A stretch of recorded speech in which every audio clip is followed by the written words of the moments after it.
The screams echoing from the east wing of Ashbourne Park didn't stop when the sun went down. They just got louder. London's finest physicians had brought their laudanum, their leeches, and their leather restraints. All had fled. Lord Henry, heir to a dukedom, was rotting away in his own mind, tearing at phantom limbs and real jagged scars. He was a lost cause. Until a woman with nothing left to lose, a disgraced, penniless widow, walked into his pitch-black room and simply began to sing. Olivia counted the shillings in her reticule by the pale light of the carriage window. 3. 3 silver coins separating her from the debtor's prison or the workhouse. Rain lashed against the hired coach, seeping through the cracked leather roof and dripping steadily onto the worn black wool of her morning dress. She didn't shiver. She had grown used to the cold. It had been 8 months since Richard died. 8 months since he put a pistol to his chest in a cheap gambling hell, leaving her with a mountain of promissory notes, a thoroughly destroyed reputation, and the collective turned backs of polite society. The Ton had always loved a scandal, but they preferred the ones they didn't have to pay for. When Olivia's creditors arrived, her friends evaporated. Her townhouse was seized. Her dresses were sold. London chewed her up and quietly spat her out. Now, she was a day's ride into the bleakest stretch of Yorkshire, heading to a household that reportedly churned through servants like a mill grinds wheat. Ashbourne Park. The carriage lurched over a deep rut, throwing Olivia against the hard wooden paneling. She rubbed her shoulder, staring out at the imposing iron gates materializing through the fog. The Duke of Ashbourne was paying double the standard wage for a night attendant. No references required, no questions asked. Those 2 stipulations alone told Olivia everything she needed to know. The situation was desperate. Good. Desperate people didn't care if you were the widow of a disgraced embezzler. The carriage pulled into a vast circular gravel drive. Ashbourne Park loomed in the gloom, a sprawling monstrosity of dark stone and narrow windows. It looked less like a home and more like a fortress holding a siege. Olivia paid the driver her penultimate shilling. She stepped out into the mud, her thin boots instantly soaking through. She grabbed her single valise and walked up the wide stone steps. The heavy oak doors opened before she could knock. An austere man in a severe black suit, the butler presumably, looked her up and down. His eyes caught the frayed hem of her skirt, the utter lack of a maid, the exhaustion etched deep into the lines around her mouth. "Mrs. Croft?" he asked. His voice was entirely devoid of warmth. "Yes," Olivia said, her throat was dry. "The Duke will see you in the library." He didn't offer to take her bag. She carried it herself, following him across a cavernous entrance hall, echoing with the sound of their footsteps. The house was stiflingly warm, yet it felt lifeless. Dust motes danced in the sparse candlelight. The portraits on the walls glared down from blackened frames. The library was thick with the smell of cigar smoke and old paper. The Duke of Ashbourne sat behind a massive mahogany desk. He looked exactly like a man who had been fighting a losing war. His hair was stark white, his eyes sunken and rimmed with red. He didn't rise when Olivia entered. "You're late," he rasped. "The roads are washed out near Leeds, Your Grace," Olivia replied, keeping her voice level. She didn't apologize. Apologies were for people who could afford pride. The Duke scrutinized her. He didn't look at her with the predatory gaze of a man eyeing a vulnerable woman. He looked at her like a tool he was deciding whether to purchase. "You're a widow, Richard Croft's wife." "I am." He was a fool, blew his brains out over a card game. "He did," Olivia said. Her fingernails bit into the palms of her hands inside her cheap gloves. "If my husband's actions disqualify me from the position, tell me now so I may secure a bed at the inn before nightfall." The Duke barked a short, humorless laugh. "Disqualify you? Madam, I don't care if you poisoned him yourself. I need someone who won't run away crying when my son throws a chamber pot at their head." He stood up, walking heavily to the window and staring out at the rain. "You know what happened to Henry? The rumors say he was wounded at Waterloo, severely." "Rumors!" the Duke spat. "They call him a hero in the papers. They don't hear him screaming. A French cannonball shattered his right leg. The surgeons took it off above the knee. The wound festered. He spent 3 months in a fever tent before they managed to ship him back. He is changed. The old man's voice cracked. Just a fraction. But Olivia heard it. Underneath the bluster and the wealth, he was just a terrified father watching his child slip away. He refuses the laudanum, says it gives him nightmares. He doesn't sleep. The pain, the real pain and the phantom pain, makes him violent. 3 nurses have quit this week. 2 physicians refuse to return. The servants won't go near the east wing after dark. The Duke turned back to face her. Your job is to sit in the room. Make sure he doesn't tear his stitches out. Make sure he drinks water. Do not let him throw himself from the window. I will pay you £2 a week. £2. It was an astronomical sum for a disgraced woman serving as a glorified warder. I accept, Olivia said. He will insult you, the Duke warned. He will try to break you. He is not the boy I sent to war. I have been insulted by the best of London society, Your Grace, Olivia said dryly. I doubt a wounded soldier can say anything I haven't already heard. The housekeeper, Mrs. Higgins, led Olivia up the stairs. The higher they climbed, the heavier the air felt. You'll sleep in the adjoining dressing room, Mrs. Higgins whispered, as if speaking too loudly might wake a sleeping beast. They stood before a thick oak door at the end of a long, unlit corridor. His lordship doesn't like the light. He smashed the lamps last Tuesday. We only bring in 1 candle at a time. Understood. Don't touch his leg, Mrs. Higgins added, her hands wringing her apron. Don't pity him. He hates the pity more than the pain. She handed Olivia a single tallow candle in a brass holder. Then she practically fled down the hall. Olivia took a deep breath. She pushed the heavy door open. The smell hit her instantly. It was a suffocating mix of stale sweat, harsh carbolic soap, old copper, and the distinct sour odor of unwashed linen. The room was massive, the windows entirely boarded up from the inside. Get out! The voice came from the massive 4-poster bed in the center of the gloom. It was a ruin of a voice, grating, exhausted, and laced with absolute malice. Olivia closed the door behind her. She locked it. I said, get out.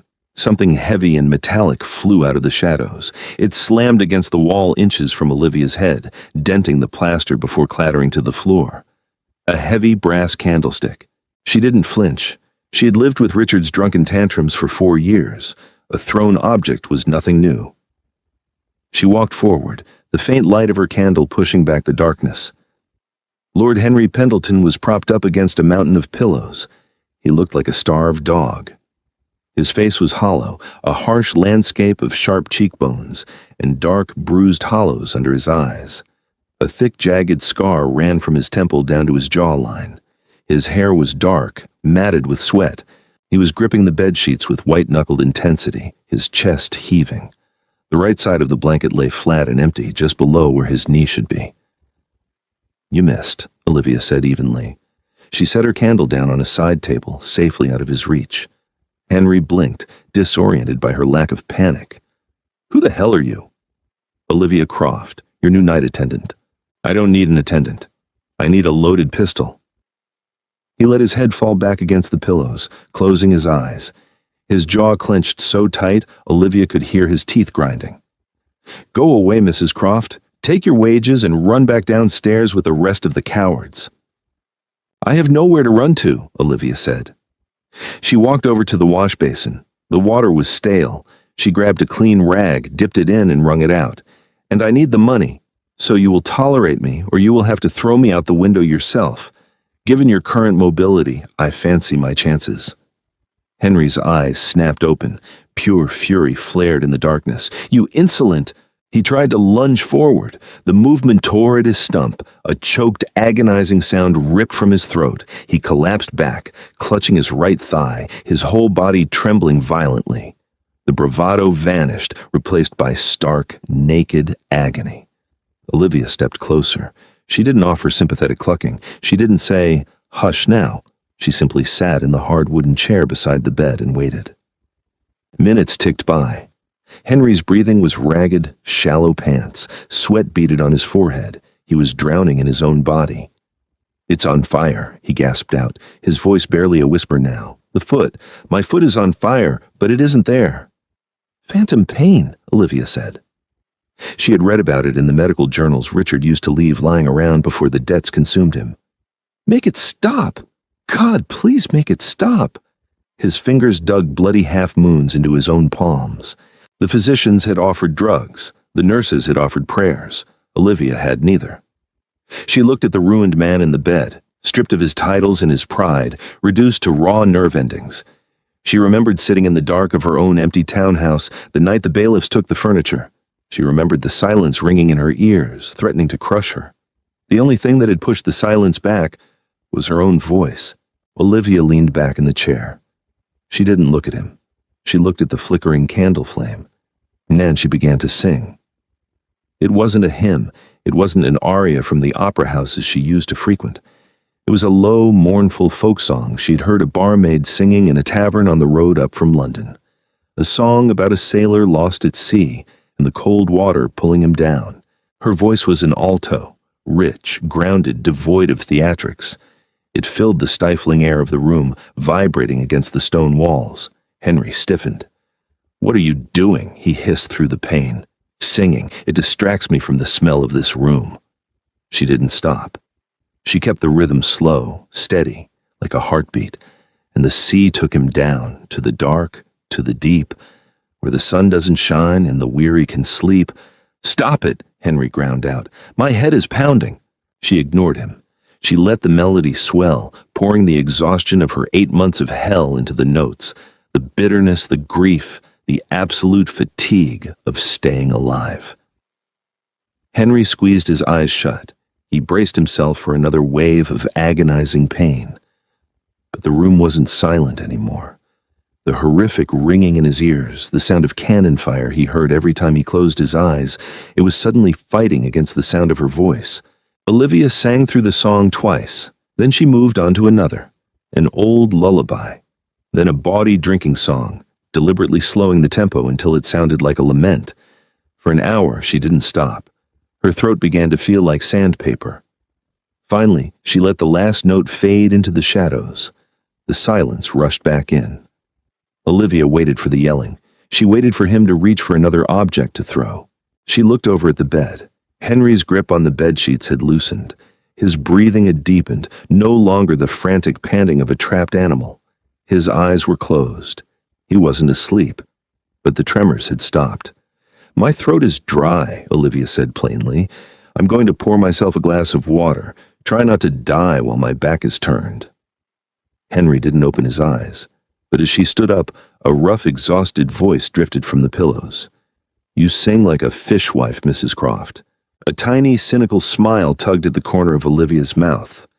"And you have the manners of a stray cur, Lord Henry. We make quite the pair."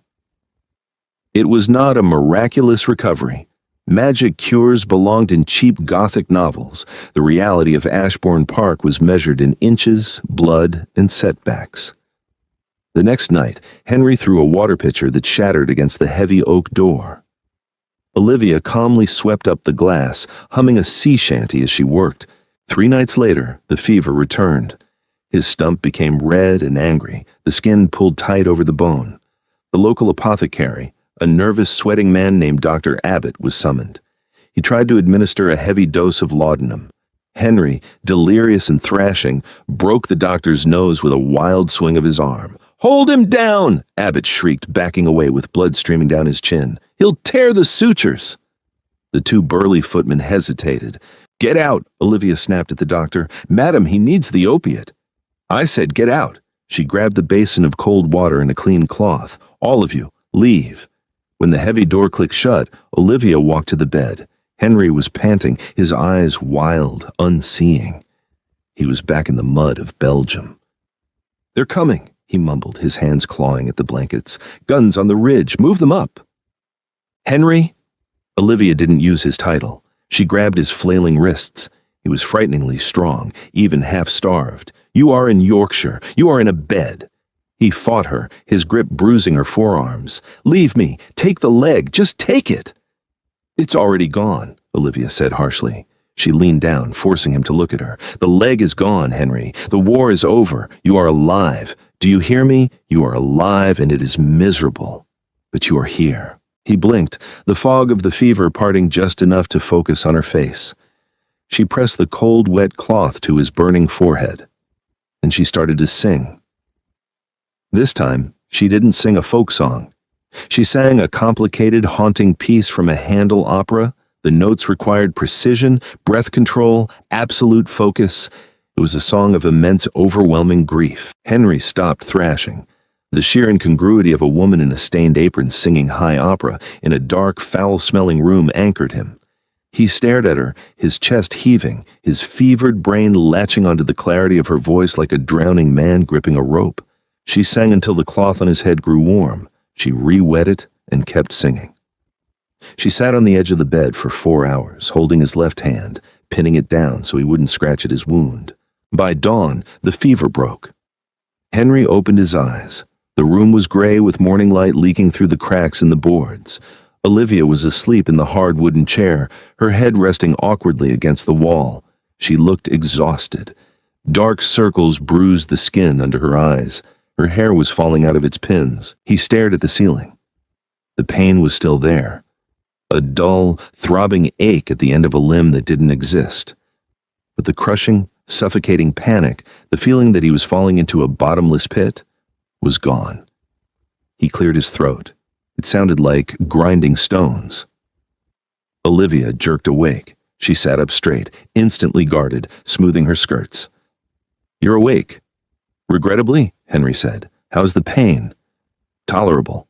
Which means I only want to cut my own throat rather than yours." Olivia stood up and poured a glass of water. She handed it to him. He took it, his hand shaking slightly, and drank. "You didn't run," he said, handing the glass back. "I told you, the Duke pays me £2 a week. For £2 you can break a few pitchers." "I broke Abbott's nose." "Dr. Abbott is an idiot who doesn't know how to read a room. He deserved it." A sound escaped Henry. It took Olivia a second to realize it was a laugh. It was rusty, unused, and brief, but it was there. "Who are you, Olivia Croft?" he asked, looking at her with sudden piercing clarity. "Women of your station do not take jobs wiping the sweat off crippled men in the dark." "Women of my station do whatever they must to avoid starving in the street," Olivia replied, turning away to tidy the washstand. "My husband was Richard Croft." She waited for the name to register. Henry had been at war, but the Croft scandal had been large enough to cross the channel. "The banker," Henry said slowly. "The one who lost £80,000 of his client's money at the faro tables and then shot himself." "The very same." "So you are a pariah." "I am a ghost," Olivia corrected him, looking over her shoulder. "Polite society cannot see me. I do not exist.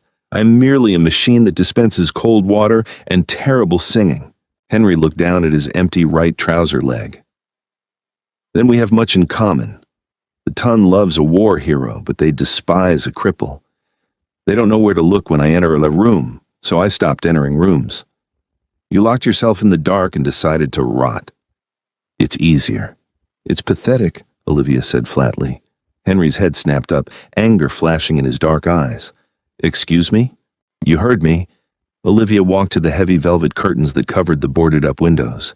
"You lost a leg. You didn't lose your mind, though you are trying very hard to convince everyone you did. You throw tantrums because it keeps people away. If they are afraid of you, they don't pity you. You know nothing about what I went through. I know that right now you are acting like a spoiled child." Olivia grabbed the edge of the heavy board covering the window. "I survived my ruin. I will survive this house. But I am tired of sitting in the pitch black." She tugged. The nails groaned. "Stop," Henry warned. "The light hurts my eyes." "Your eyes will adjust." With a sharp pull, she wrenched one of the boards loose. Pale gray Yorkshire daylight spilled into the room, cutting across the dusty floor and striking the foot of the bed. Henry recoiled, throwing an arm over his face. "Damn it, woman. I told you to stop." And I told you. I am tired of the dark."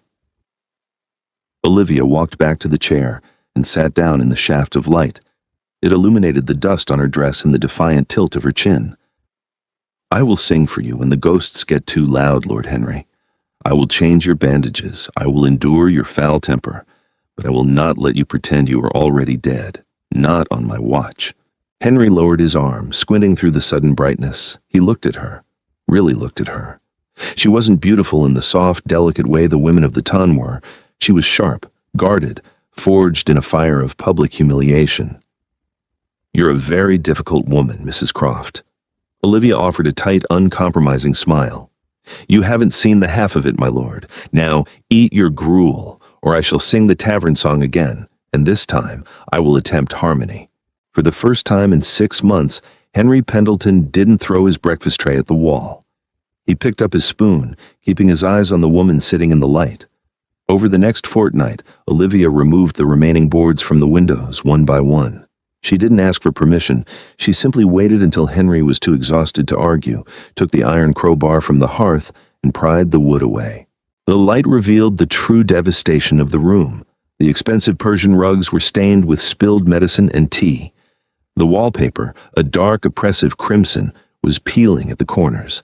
Dust coated every surface like a fine gray snow. It also revealed Henry. In the dark, he had been a terrifying presence, a voice of pure fury. In the harsh afternoon light of Yorkshire, he was just a 24-year-old man who was wasting away. The muscle in his left leg had severely atrophied from months of disuse. His skin held the translucent, yellowish pallor of someone who had not seen the sun since winter. "You look dreadful," Olivia noted on a Tuesday, handing him a bowl of lukewarm beef broth. "Your flattery is overwhelming, Mrs. Croft. It sustains me." Henry took the bowl. He didn't throw it. This, Olivia counted as a massive victory. The broth is meant to sustain you. The flattery is just a bonus. She walked to the corner of the room, pushing aside a pile of discarded, moldering linen. Beneath it lay a pair of heavy wooden crutches, beautifully carved from ash wood and padded with leather. They had never been used. Olivia dragged them into the center of the room. The wooden tips scraped loudly against the floorboards. Henry froze, the spoon halfway to his mouth, his eyes locked onto the crutches. The cynical amusement vanished from his face, replaced by a rigid, cold panic. "Put those back." "No," Olivia leaned them against the bedpost. "You haven't left this mattress in 4 months. The bed sores on your back are getting worse. Mrs. Higgins says the linens need a thorough boiling, and I cannot turn the mattress with you on it." I said, "Put them away." His voice dropped to the dangerous, gravelly register that usually preceded flying objects. "I heard you. I am simply ignoring you." Olivia stood at the foot of the bed, crossing her arms. "You're going to get out of this bed, Lord Henry, and you're going to sit in that armchair by the window." "I cannot walk." "You have one perfectly good leg, 2 strong arms, and 2 crutches. You do not need to walk to London. You need to cross 10 feet of floorboards." Henry stared at her. His chest began to heave. It was the same panic that gripped him during the fever dreams, the terror of the missing limb, the absolute vulnerability of his broken body. "If I fall, the sutures are healed. Dr. Abbott confirmed it yesterday right before you told him to go to hell." Olivia didn't soften her voice. She didn't offer a hand. She just stood there, an immovable object. "You are terrified of falling. But you are already on the floor, Henry. You have been on the floor since Waterloo. Now, get up." He hated her in that moment. He hated the cold, unyielding set of her jaw, the way her cheap black morning dress absorbed the light. He threw the blankets back, exposing the scarred, puckered flesh of his stump to the cold air. He swung his left leg over the side of the bed. His breath hitched. Just sitting upright without the support of the pillows made his head swim. Olivia moved the crutches closer. "Tuck them under your arms. Push off with your left foot." Henry grabbed the polished wood. His knuckles went white. He clamped his jaw shut, a muscle ticking violently in his cheek, and pushed. He rose. For one suspended second, he was standing. Then, his left knee buckled. The muscles, unused for half a year, simply gave out. He went down hard. The crutches clattered away. Henry hit the floorboards with a sickening thud, crying out as the impact jarred his right hip. He lay there, tangled in his nightshirt, staring at the dust motes dancing inches from his nose. Shame, hot and suffocating, flooded his chest. It burned his throat. He, the heir to the Duke of Ashbourne, a cavalry officer who had charged the French lines, was lying in the dirt, entirely helpless in front of a disgraced widow. He waited for her to rush over. He waited for the frantic apologies, the hands grabbing at him, the suffocating pity. Olivia didn't move. She looked down at him from her position at the foot of the bed. "Well," she said smoothly, "that was entirely ungraceful." Henry let out a shaky, incredulous breath. He rested his forehead against the cool wood of the floor. "I'm going to fire you. You can't. The Duke pays my wages." Olivia walked over and picked up the crutches. She placed them on the floor beside his hands. "You misjudged your center of gravity. You are compensating for a weight that is no longer there. You must lean further to the left." She walked to the armchair and turned it slightly so it was facing him. "Are you not going to help me up?" Henry rasped. "If I pull you up, you will just fall again when I let go. You have to figure out how to balance yourself." Olivia sat down on the edge of the mattress. She folded her hands in her lap. The silence stretched. The humiliation burned away, leaving a cold, hard knot of pure stubbornness in Henry's gut. He dragged himself up onto his hands and his one knee. He grabbed the crutches. He hauled himself upward, his breath hissing through his teeth. He swayed dangerously. Olivia started to sing. It was a military marching tune, fast, rhythmic, and entirely devoid of sympathy. Henry glared at her, but his left foot instinctively sought the downbeat. He shoved one crutch forward. Step. He dragged his body weight. Step. 10 feet. It felt like 10 miles. By the time he reached the armchair, his nightshirt was soaked with sweat, and his arms were shaking violently. He collapsed into the upholstery, gasping for air. Olivia stopped singing. She walked over, carrying a heavy wool blanket, and draped it over his lap, covering his stump and his trembling left leg. "Look," she said, pointing out the window. Henry turned his head, leaning heavily against the wing-back chair. Beyond the sprawling, unkempt lawns of Ashbourne Park, the rolling moors of Yorkshire stretched out under a bruised purple sky. The heather was blooming. It was vast, quiet, and enduring. Henry realized with a sudden tightness in his throat that he hadn't seen the sky in 6 months. "Mrs. Higgins will be up shortly to strip the bed," Olivia said quietly, her tone entirely devoid of its previous steel. "I suggest you tell her you chose to sit by the window to monitor the groundskeepers. They have been slacking on the rose bushes." Henry looked away from the window, up at Olivia. Her face was impassive, but he saw the exhaustion etched into the corners of her eyes. "Thank you, Olivia," he said. It was the first time he had used her given name. "Don't thank me," she replied, turning to gather the dirty bowls. "You're the one who has to walk back to the bed tonight." The house began to wake up. It was a slow, agonizing process, like a frozen river cracking in the spring.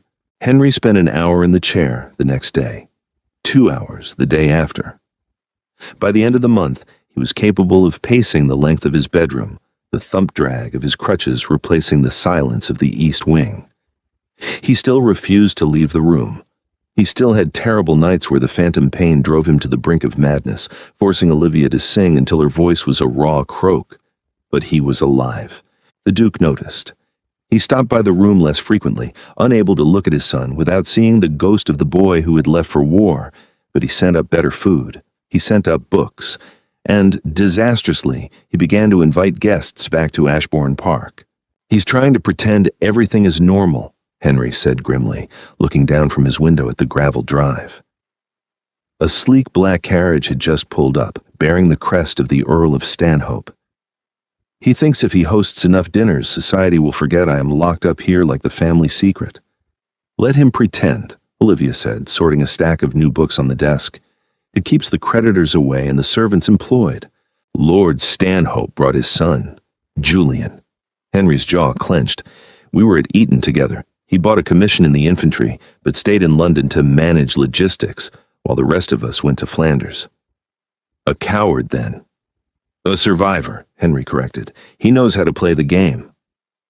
Olivia picked up an empty water pitcher. "I will go down to the kitchens and fetch fresh water. Try not to brood while I am gone." The halls of Ashbourne Park felt different today. There was the smell of roasting meats and expensive perfume, Servants hurried past Olivia, carrying silver trays and polished crystal. She kept her head down, staying close to the walls, her black mourning dress blending into the shadows. She filled the pitcher in the kitchens and made her way back toward the secondary servant stairs. I say, do they employ ghosts in Yorkshire now? Olivia froze. The voice came from the open doorway of the billiards room. She turned slowly. Leaning against the doorframe, a crystal glass of brandy in his hand, was Julian Stanhope. He wore a perfectly tailored bottle green coat and a cruel, lazy smile. He stared at her, his eyes drifting from her frayed collar to her scuffed boots. Recognition dawned slowly, then arrived with a vicious spark of amusement. Good God, Mrs. Croft. Julian let out a low whistle. I heard rumors you had fled north, but I assumed you had crawled into a convent, not taken up a post as a scullery maid. Olivia held the pitcher tightly, her knuckles white. I am the night attendant for Lord Henry, my lord, if you will excuse me. She tried to step past him. He shifted his weight, blocking the corridor. An attendant? How noble. Julian took a sip of his brandy. Tell me, does the Duke know he's hired the wife of the biggest thief in London? Richard Croft owed my father £4,000 when he painted the walls of that gambling hell with his brains. Did he leave any of it to you, or is it sewn into the hem of that dreadful dress? The words hit her like physical blows. The carefully constructed armor she had built over the last 8 months cracked. She could smell the gunpowder in that cheap room again. She could see the bailiffs carrying away her mother's piano. My husband's debts died with him, Lord Julian, Olivia said, her voice shaking violently despite her efforts to control it. Nah, debts like that don't die, darling. They just get inherited by the widow. He leaned closer, smelling of expensive tobacco and malice. I wonder what Lord Henry would think, knowing his nurse is a pariah. Though, given his current half measure of estate, perhaps beggars cannot be choosers. Olivia didn't slap him. She didn't yell. She looked him dead in the eye, her face a mask of pale stone. Lord Henry is twice the man you are, even with half the legs. Now move before I accidentally spill this water on your very expensive boots. Julian's smile vanished. He stepped back, sneering. Rot in this drafty tomb, Mrs. Croft. It's exactly what you deserve. Olivia walked up the stairs. She didn't run, though every instinct screamed at her to flee. She maintained her steady pace until she reached the heavy oak door of the east wing. She entered the room and closed the door, setting the pitcher down on the washstand with a sharp clatter. Henry was sitting in his chair by the window. He turned at the sound. You're shaking, he said immediately. The water was cold, Olivia lied. She turned her back to him, gripping the edge of the wash basin, trying to force oxygen into her lungs. Olivia. The thump drag of the crutches sounded against the floorboards. Henry crossed the room. He didn't stop until he was standing right behind her.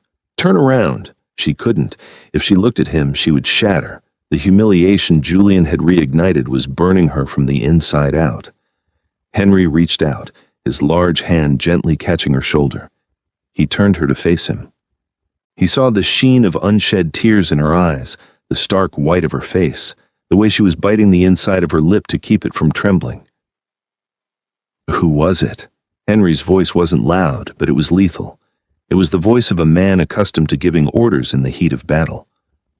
It doesn't matter. Was it Stanhope? Olivia looked down at the floorboards. He recognized me. He reminded me of exactly what I am to the world outside this room. What did he say? He asked if I had my husband's stolen money sewn into my dress. A bitter, broken laugh escaped her. He reminded me that I'm a thief's widow, and he implied you were pathetic for relying on me. Henry didn't say a word. He stood there for a long moment, leaning heavily on his crutches, his jaw locked tight. Then he turned away from her. Open the armoire, he ordered. Olivia blinked, startled by the sudden pivot. What? The large oak armoire against the wall? Open it. Find my dark blue tailcoat and a clean cravat. Henry, what are you doing? I'm getting dressed. He moved toward the bed, grabbing a clean white shirt. His eyes were blazing with a dark, terrifying fire. I have tolerated my father's pity. I have tolerated my own misery, but I will not tolerate a coward insulting my staff under my own roof. "Henry, you cannot go down there. You haven't left this room." "I am the heir to the Duke of Ashbourne," Henry said, his voice ringing with a sudden absolute authority that made Olivia stop breathing for a second. "And Julian Stanhope is going to learn how to properly address a lady, even if I have to beat him senseless with my own crutch to teach him." The armoire smelled of cedar and a life that felt a century old. Olivia pulled out the dark blue broadcloth coat and a pair of severe black trousers. The fabric was heavy, impeccably tailored, and entirely unsuited for a man missing half a limb. "I cannot do the trousers," Henry said. His voice was clipped, stripped of emotion to hide the sheer humiliation of the statement. He sat on the edge of the bed in his long shirt, staring at the floorboards. Olivia didn't hesitate. "Lift your left leg." She knelt on the dusty floor. She helped him guide his remaining leg into the trousers, pulling the waist up to his hips. Then she took the right leg of the trousers. She folded the empty wool meticulously, flat against his thigh, and took 3 heavy brass pins from the sewing kit on the washstand. "Hold still," she murmured. She pinned the empty trouser leg securely up so it wouldn't drag. Her fingers brushed the sensitive, ruined flesh just above his knee.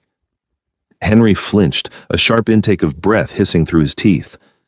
"Sorry," Olivia said quietly. "Just finish it." She tied his cravat. Her hands were steady, working the starched white linen into a perfect, simple knot. They were close enough that she could feel the heat radiating from his skin. She could smell the harsh, carbolic soap and the sour tang of nervous sweat. He was terrified.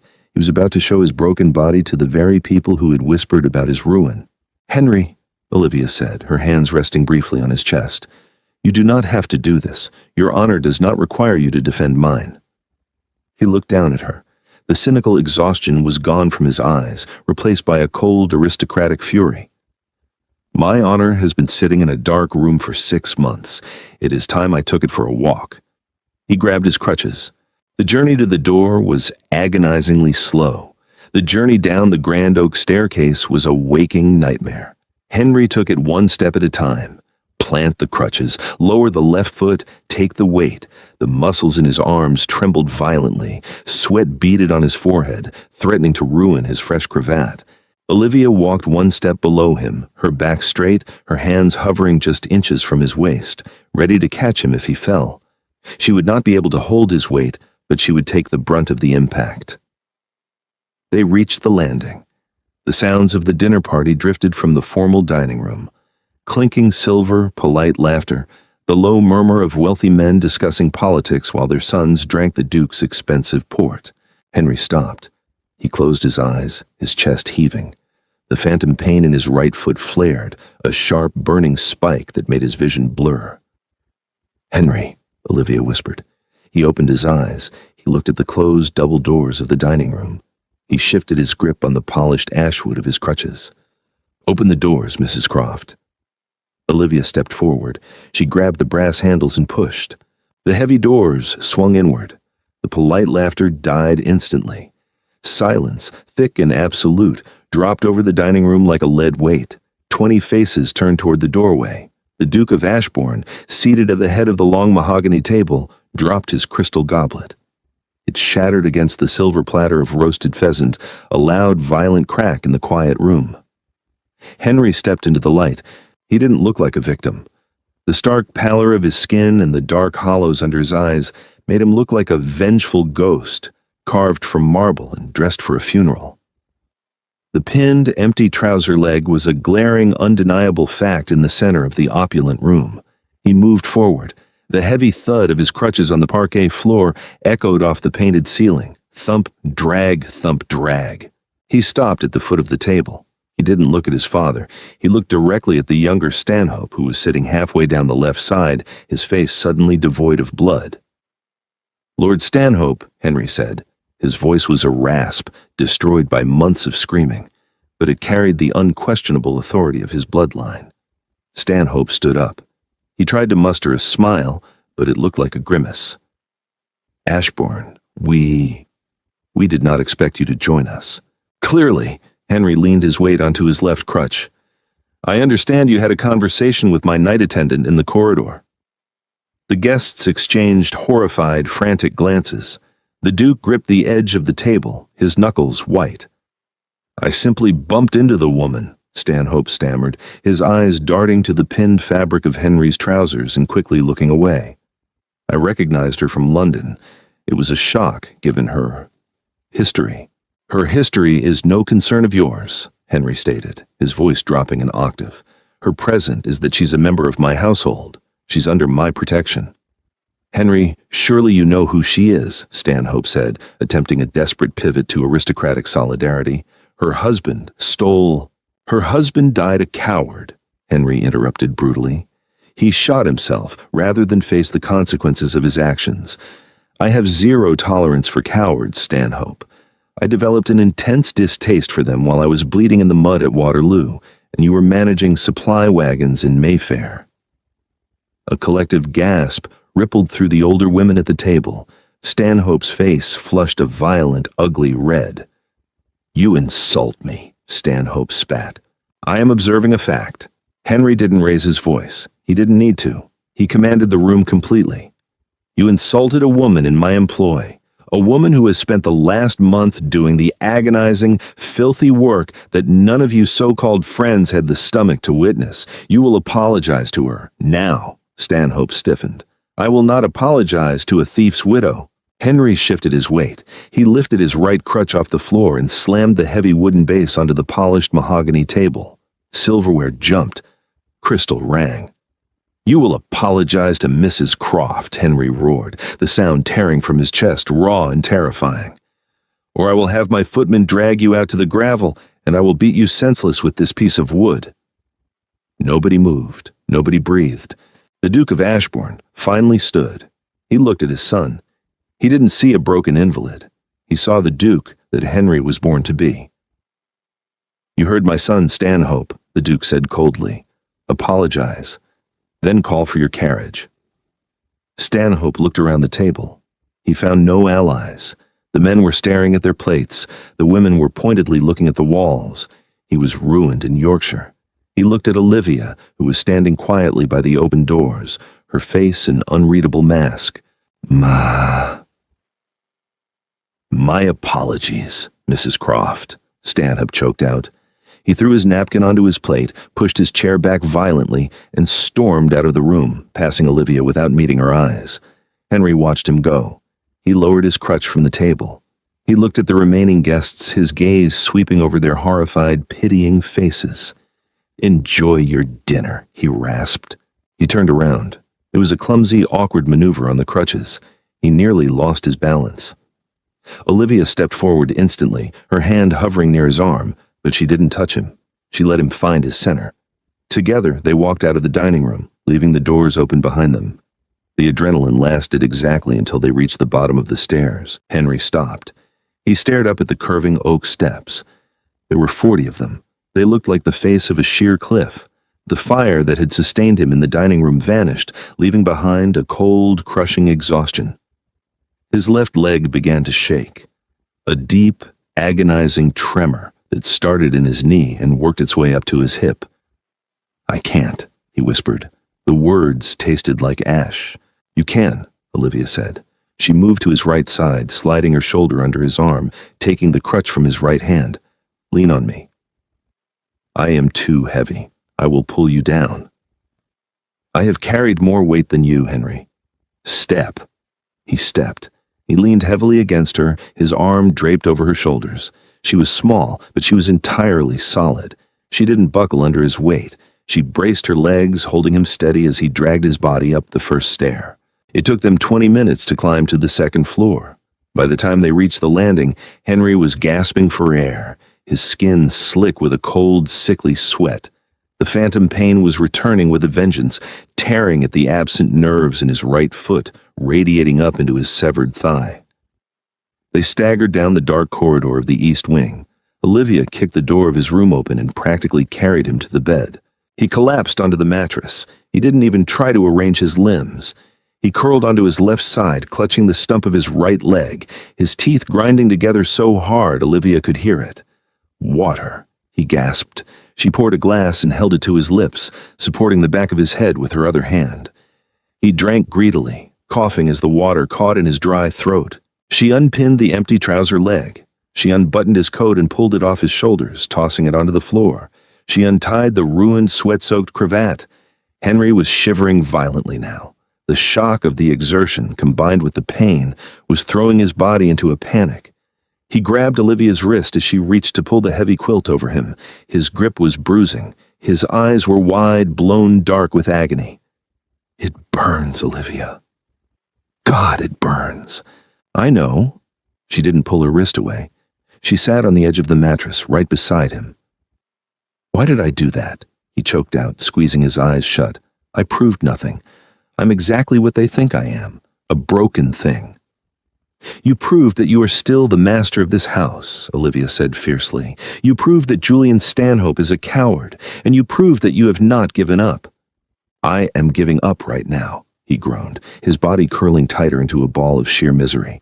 "Sing, please, make it stop." It was the first time he had ever asked. Olivia looked at him. The man who had terrified a dining room full of aristocrats 10 minutes ago was currently weeping into a dusty pillow. The contrast didn't make him pathetic in her eyes. It made him entirely, devastatingly human. She didn't sing an opera. She didn't sing a sea shanty. She sang a Welsh hymn she had learned as a child, before her mother died, before the Tun, before Richard and the Debts. It was a song about enduring the winter. Her voice was raw, stripped of its usual perfect control. It cracked on the higher notes, thick with her own unshed tears. She sang softly, intimately, the sound vibrating in the small space between them on the bed. Henry's grip on her wrist slowly loosened. He didn't let go, but his hand relaxed, his fingers loosely twined with hers. The violent shivering subsided into occasional twitches. He opened his eyes. He watched her face as she sang. The sharp, cynical armor she wore like a second skin had cracked. She looked exhausted, sad, and incredibly beautiful in the dim light of the single tallow candle. She stopped singing. The silence settled over the room, heavy but no longer oppressive.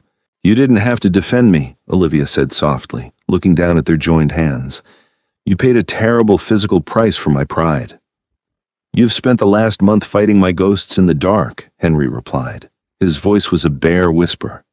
"The least I could do was fight one of yours in the light." He rubbed his thumb slowly across the back of her hand. It was an intimate, grounding gesture.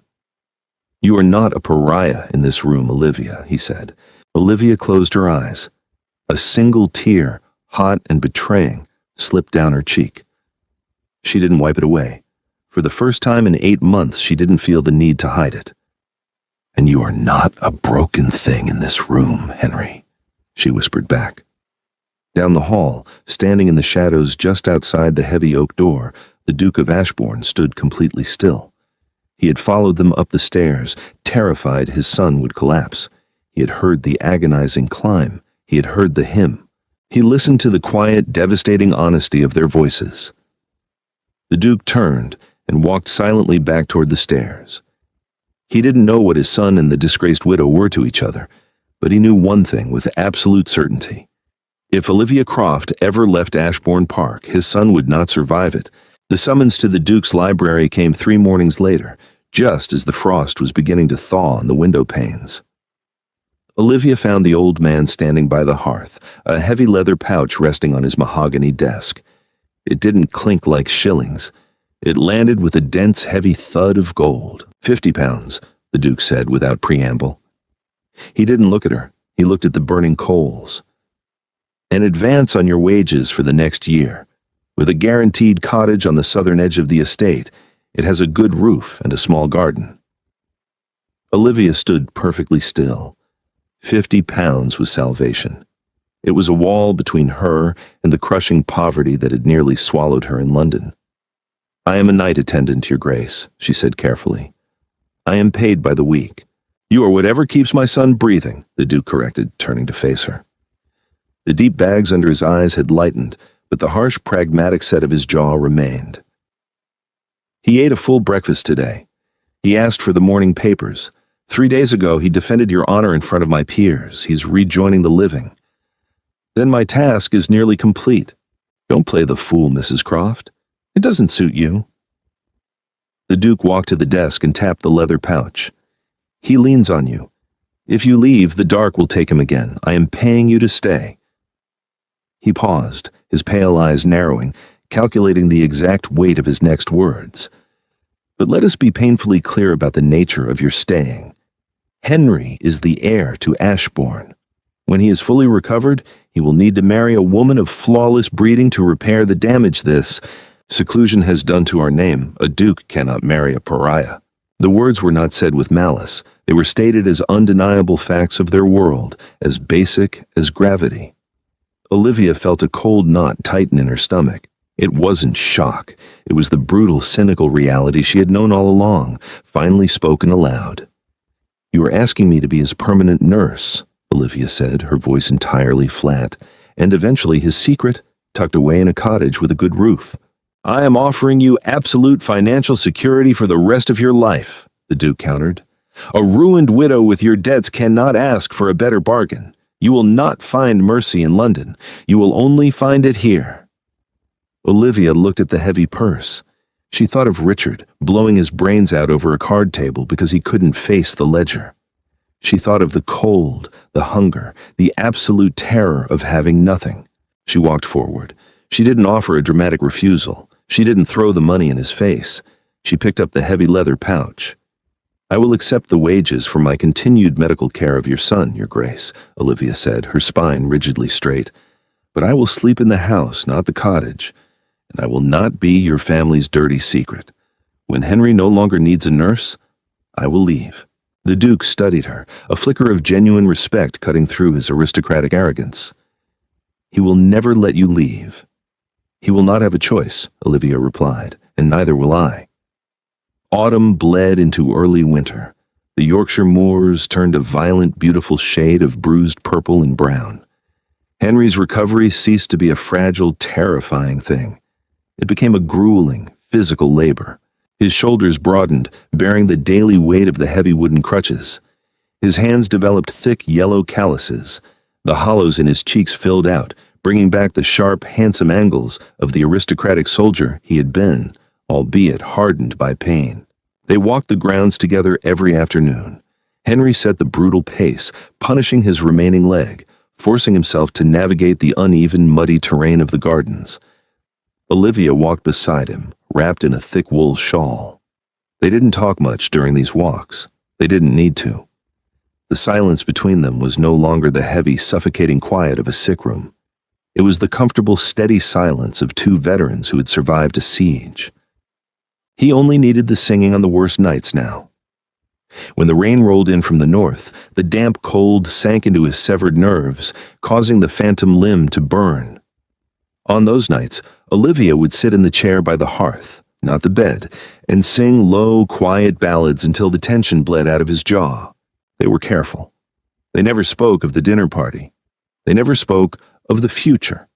They existed in a suspended, fragile bubble of routine, pretending the rest of England didn't exist, but the world always intrudes. It arrived in the form of a heavily sealed letter from London, bearing the crest of the Prime Minister. "They want me in the House of Lords." Henry threw the thick parchment onto the desk. The firelight caught the heavy wax seal. He was standing by the window of his room, leaning on one crutch, staring out at the driving sleet.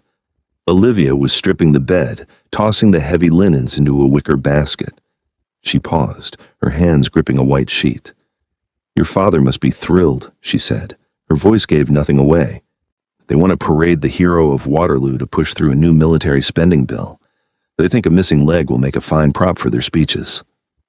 Henry let out a harsh, bitter laugh. "My father agrees. He told me to pack my trunks. We leave for London in a fortnight." Olivia folded the sheet. She focused entirely on aligning the corners. "Then it is time." Henry turned slowly, his dark eyes locked onto her.